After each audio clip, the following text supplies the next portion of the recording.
رسول اللہ صلی اللہ علیہ وسلم نے فرمایا جمعہ کے دن اور جمعے کی رات کو کثرت سے مجھ پر درود پڑا کرو، بس جو آدمی مجھ پر ایک دفعہ درود بھیجے گا اللہ اس پر 10 رحمتیں نازل کرے گا۔ اللہم صلی علی محمد۔ رسول اللہ صلی اللہ علیہ وسلم نے فرمایا تمہارے افضل دنوں میں سے جمعے کا دن ہے، اسی دن آدم علیہ السلام پیدا کیے گئے، اسی دن ان کی روح قبض کی گئی، اسی دن سور پھونکا جائے گا اور اس دن سب لوگ بے ہوش ہوں گے، اس لیے اس دن مجھ پر کثرت سے درود بھیجا کرو کیونکہ تمہارا درود مجھ پر پیش کیا جاتا ہے۔ کہتے ہیں لوگوں نے پوچھا یا رسول اللہ ہمارا درود آپ پر کس طرح پیش کیا جائے گا جبکہ آپ کا جسم بوسیدہ ہو چکا ہوگا؟ تو آپ نے فرمایا بے شک اللہ عز و جل نے انبیاء کے جسموں کو زمین پر حرام کر دیا ہے، یعنی فرشتوں کے ذریعے آپ تک درود پہنچایا جاتا ہے۔ انبیاء کے جسموں کو مٹی نہیں کھاتی، صحیح سلامت ہوتے ہیں ان کے جسم۔ سورۃ الکہف پڑھنا، نبی صلی اللہ علیہ وسلم نے فرمایا جو شخص جمعہ کے دن سورۃ الکہف پڑھتا ہے تو اس کے لیے دوسرے جمعے تک نور روشن رہتا ہے۔ غسل کرنا، ہر بالغ پر جمعہ کے لیے جانا ضروری ہے اور ہر وہ شخص جس پر جمعہ کے لیے جانا ضروری ہے اس پر غسل ہے، یعنی اس کو لازمی غسل کرنا چاہیے، اللہ یہ کہ کوئی مجبوری ہو۔ تو آپ اپنا اسکیجول اس طرح بنائیں نا کہ جیسے اگر آپ ہر روز نہاتے ہیں پھر تو کوئی مسئلہ نہیں، لیکن اگر آپ ایک دن چھوڑ کے ایک دن نہاتے ہیں تو آپ پھر اس طرح اسکیجول کریں کہ جیسے آپ منڈے کو نہائے، پھر وینسڈے کو نہائے، پھر جمعے کو نہائے، پھر آپ سیٹرڈے سنڈے اگر نہیں بھی نہاتے پھر منڈے، تو اس طرح آپ جمعے کو مس نہیں کریں گے۔ یہ نہیں کہ جمعرات کو نہا کے جمعہ کو چھوڑ دیا یا جمعہ چھوڑ کے ہفتے کو نہائے، ایسا نہیں کرنا چاہیے۔ علماء نے غسل کے حکم کے بارے میں اختلاف کیا، بعض تو کہتے ہیں یہ واجب ہے، یعنی فرض کے درجے میں ہے، اور جمہور علماء یہ کہتے ہیں کہ مستحب ہے، پسندیدہ ہے، افضل عمل ہے۔ حدیث میں آتا ہے جس نے جمعے کے دن وضو کیا اس نے اچھا کیا اور جس نے غسل کیا تو یہ افضل ہے۔ صفائی میں مبالغہ ہوتی نا، ویکلی صفائی آپ کو کرنی ہوتی ہے، یعنی جیسے ناخن وغیرہ کاٹتے ہیں یا پھر اپنے زائد بال وغیرہ اتارتے ہیں، تو یہ سب چیزیں اگر جمعے کے دن ہو تو زیادہ بہتر ہے۔ نبی صلی اللہ علیہ وسلم نے فرمایا جو شخص جمعے کے دن اچھی طرح غسل کرے، اچھی طرح سنوار کر وضو کرے، اپنے بہترین لباس میں سے پہنے، یعنی جمعے کے دن باقی دنوں کی نسبت اچھا لباس پہنے، اللہ نے اس کی قسمت میں گھر والوں کی جو خوشبو لکھی ہو وہ لگا لے، یعنی گھر میں جو بھی خوشبو ہے، پھر جمعہ پڑھنے آئے تو لغو کام نہ کرے، 2 آدمیوں کے درمیان جدائی نہ کرے، یعنی 2 لوگ بیٹھے ان کے بیچ میں گھس کے بیٹھ جائے۔ اس جمعے اور دوسرے جمعے کے درمیان کے پورے ہفتے کے گناہ معاف کر دیے جاتے ہیں۔ پھر مسواک کرنا، جمعے کی سنتیں بتاتے ہوئے آپ نے فرمایا اور تم پر مسواک کرنا لازم ہے۔ اچھا لباس پہننا، نبی صلی اللہ علیہ وسلم نے فرمایا اگر ممکن ہو تو جمعہ کے لیے اپنے کام کاج کے کپڑوں کے علاوہ 2 کپڑے اور بنا رکھنے میں کیا حرج ہے، اسپیشل ڈریس رکھے جو جمعے کو ہی پہن لے۔ خوشبو لگانا، یعنی خوشبو لگائے، حدیث میں آتا ہے چاہے وہ عورت کی خوشبو سے ہو، یعنی آپ کی اپنی نہیں، بیوی کی خوشبو پڑی ہو وہی لگا لو، لیکن لگاؤ۔ تیل لگانا، جو شخص جمعہ کے دن غسل کرے اور جس قدر ممکن ہو پاکیزگی حاصل کرے اور اپنے تیل میں سے تیل لگائے یا اپنے گھر کی خوشبو میں سے خوشبو لگائے، پھر نکلے کہ 2 آدمیوں کے درمیان تفریق نہ کرے، جتنی مقدرہ نماز پڑھ لے اور جب امام بات کرے تو خاموش رہے، اس جمعے سے لے کر دوسرے جمعے تک اس کے گناہ بخش دیے جاتے ہیں۔ جمعہ کا وقت، سورج ڈھلتے ہی جمعہ پڑھنا، سورج ڈھلتے ہی جمعہ پڑھنا، اول وقت جمعہ پڑھنا، بہت لیٹ نہیں کرنا چاہیے۔ ایاس بن سلمہ بن عقبہ اپنے والد سے روایت کرتے ہیں، انہوں نے کہا کہ ہم رسول اللہ صلی اللہ علیہ وسلم کے ساتھ جمعے کی نماز پڑھ کر واپس لوٹتے تھے تو دیواروں کا سایہ اتنا نہیں ہوتا تھا کہ ان سے اپنے آپ کو سایہ مہیا کیا جا سکے، یعنی ابھی سورج بہت تھوڑا ڈھلا ہوتا تھا۔ ہاں، گرمی کی شدت میں تاخیر کی اجازت ہے۔ مسجد میں داخلہ، مسجد کی طرف جلدی نکلنا، تحیت المسجد ادا کرنا۔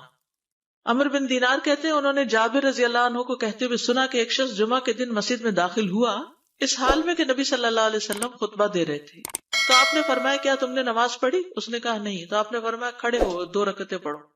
اب یہ بڑا اہم مسئلہ ہے، مسجد میں داخل ہو چاہے خطبہ ہو رہا ہو 2 رکعت پڑھے بغیر نہ بیٹھو، ٹھیک ہے؟ اور یہ کیا ہے؟ دراصل تحیت المسجد، یہ جمعے کی سنتیں نہیں ہیں، یہ کیا ہے؟ تحیت المسجد ہے، اور مختصر پڑھی جائیں، یعنی امام جب خطبہ دے رہا ہو تو چاہیے کہ 2 رکعتیں پڑھے اور دونوں میں اختصار کرے۔ نماز سے قبل ہلکا بنانے کی ممانعت، مثلا آپ جلدی چلے گئے تو یہ نہیں کہ ایک گروپ بنا کے آپس میں گپ شپ شروع کر دیں، نہیں، سیدھے ہی لائنوں میں بیٹھیے۔ انتظار کا وقت کیسے گزاریں گے؟ نفل پڑھ کے بیٹھ گئے، ذکر اذکار کریں، قبلے کی طرف رخ کر کے لائنوں میں بیٹھیں، حلقہ نہیں بنائیں، بیٹھ کے خرید و فروخت نہیں کریں، تاخیر سے آنے پہ گردنیں پھلانگ کے نہ آگے جائیں۔ رسول اللہ صلی اللہ علیہ وسلم نے فرمایا ٹیک لگا کے مت کھاؤ، یہ عام ایک ادب بتایا، یعنی اس طرح ٹیک لگا کے نہیں کھاؤ، کھانے کے وقت سیدھے ہو جاؤ۔ چھنے ہوئے آٹے کی روٹی نہ کھاؤ، میدا۔ مسجد میں کوئی جگہ مقرر نہ کرو کہ یہ میری جگہ ہے، آپ کیوں آج یہاں کھڑی ہو گئی، کہ تم اسی میں ہی نماز پڑھو۔ کچھ لوگ ہوتے ہیں نا آ کے مخصوص جگہ ہی پڑھتے ہیں، اگر کوئی اور وہاں ہو جائے ڈسٹرب ہو جاتے ہیں۔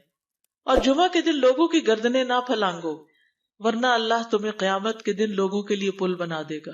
کیونکہ بہت اذیت کی بات ہے نا، بیٹھے ہیں لوگ باقاعدہ بازو کا کندھوں پہ ہاتھ رکھ کے اس کو تنگ کر اس کو تنگ کر، تو یہ نہیں کرنا چاہیے۔ اگر آپ کو اٹھنا بھی پڑ گیا بیچ میں تو واپسی پہ پیچھے کھڑے ہو جائیے، اگلی لائن مل جائے گی۔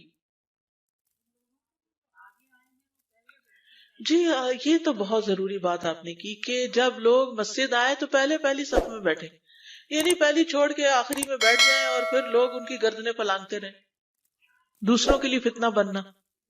جابر بن عبداللہ رضی اللہ عنہ سے روایت ہے کہ جمعے کے دن رسول اللہ صلی اللہ علیہ وسلم خطبہ ارشاد فرما رہے تھے کہ ایک آدمی مسجد میں داخل ہوا، وہ قریب آ کر بیٹھنے کے لیے لوگوں کے اوپر سے گزرنے لگا۔ رسول اللہ صلی اللہ علیہ وسلم نے فرمایا بیٹھ جاؤ، تحقیق تم نے لوگوں کو تکلیف پہنچائی اور دیر سے آئے۔ یہ عربی کے الفاظ بڑے خوبصورت ہیں، اجلس فقد آذیت و آنیت، کتنی جامع زبان ہے یہ، اجلس فقط آذیت، تو نے اذیت دی، و آنیت اور دیر سے آئے، ہاں تو اس سے منع کیا گیا۔ کسی کو اس کی جگہ سے نہ اٹھانا۔ جابر رضی اللہ عنہ نبی صلی اللہ علیہ وسلم سے روایت کرتے ہیں، آپ نے فرمایا تم میں سے کوئی شخص جمعہ کے دن اپنے بھائی کو کھڑا نہ کرے کہ پھر دوسری طرف سے آ کر اس کی جگہ پہ خود بیٹھ جائے، بلکہ جو آئے وہ کہے جگہ کشادہ کرو، ہمارے لیے بھی جگہ بناؤ، یہ کہے۔ خطبہ جمعہ اور اس کے آداب۔ خطبہ جمعہ کی اہمیت، جب اذان ہو جائے تو کیا کرے انسان؟ مسجد کی طرف دوڑ پڑے۔ تو مسجد میں جماعت تو نہیں ہو رہی ہوگی، پہلے کیا ہو رہا ہوگا؟ خطبہ ہو رہا ہوگا۔